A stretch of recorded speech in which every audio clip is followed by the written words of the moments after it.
کوئی مطلب نہیں۔ ایسے ہی ہمارے اکابرین، ہمارے بزرگان دین یوں فرماتے ہیں کہ اگر ایک عورت مشین سیکھتی ہے کپڑا سلنے کے لیے، کوئی ہنر سیکھتی ہے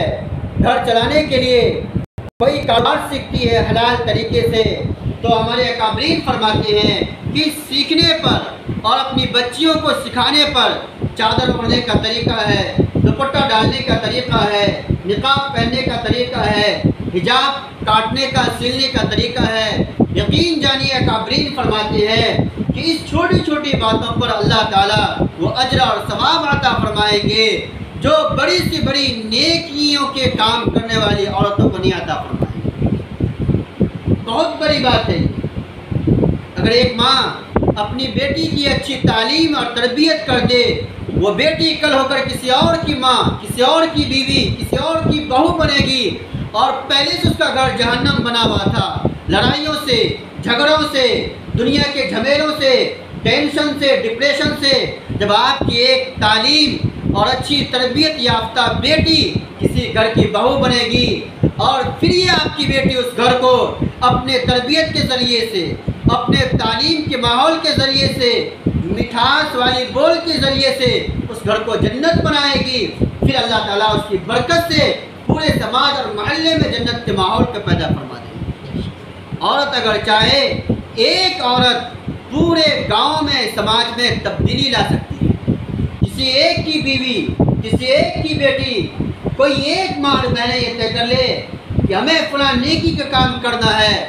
پھر وہ کرے گی، کسی اور سے کہے گی، وہ عورت کسی اور سے کہے گی، پھر وہ ماں کسی اور سے کہے گی، پھر وہ بیٹیاں کسی اور سے کہے گی، پھر وہ سہیلی کسی اور سے کہے گی۔ اس طرح یہ باتیں آپس میں شیئر ہوتے رہے گی،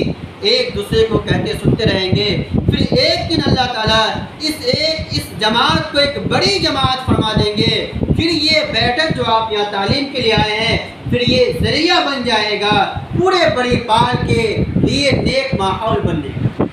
دینی ماحول بننے کا، دینی تعلیم کے پیدا ہونے کا، دینی تعلیم کے اسباب کا ذریعہ کا ایک اللہ تعالیٰ ایک غیبی نظام فرما دے۔ لیکن اللہ تعالیٰ فرماتے ہیں قرآن میں کہ ان اللہ لا یغیر ما بقوم حتی یغیروا ما بانفسہم۔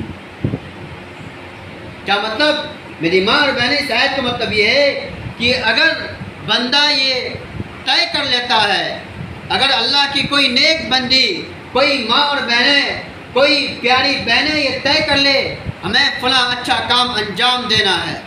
مثال کے طور پر ہم گھر میں جتنے بھی کام ہیں سارے کام کو بھی کریں گے، اور جو بیوی بچہ ہے، جو شوہر ہے، ان کے جو حق ہے وہ بھی ادا کریں گے، اور یہ طے کر لیں مضبوطی کے ساتھ کہ سارے کام کے ساتھ ساتھ ہر حال میں نماز پڑھیں گے، تو پھر اللہ تعالیٰ اس کی ٹائم میں وہ برکت بھی عطا فرما دیتے ہیں کہ وہ سارے کام کے ساتھ ساتھ نماز بھی پڑھتے ہیں۔